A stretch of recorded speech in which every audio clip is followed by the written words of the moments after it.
Hey guys, thanks for joining me on another episode of Jack's Mechanics. I'm just going to do a quick one.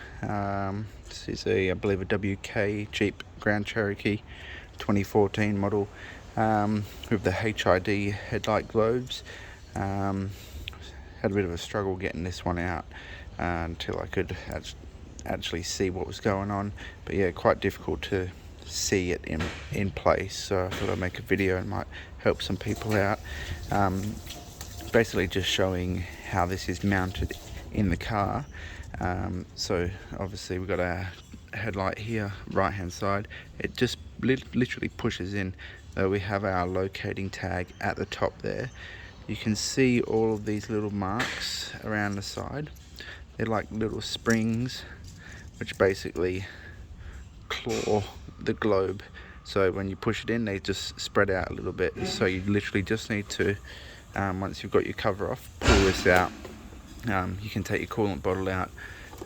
If you want, you can take the ECU out, leave it plugged in, but I'll try and get you a image. It might be reversed with the mirror, but let's have a look.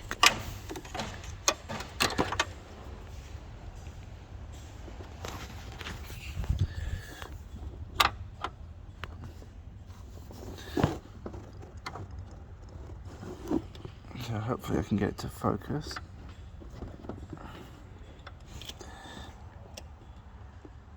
So there you can see the sort of claws that hold the light.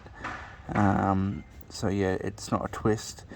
If you can see at the very top of the image, the little black locator, that just has to be obviously located into the globe, and then other than that you just push it in with quite a bit of force, quite a few little springs on there. So again, just a quick recap. Once you've got your cover off, that little black locator will be in there, and then the springs will be holding it in, so you just pop it out, quite a bit of force, but it doesn't need twisting or anything like that. Just pull it out, and then the new one you'll plug it in and push it back in, making sure that the locator is located correctly. Anyway, our globe is a D3S if you wanted to buy one. And yeah guys, we'll catch you next time, and thanks for watching.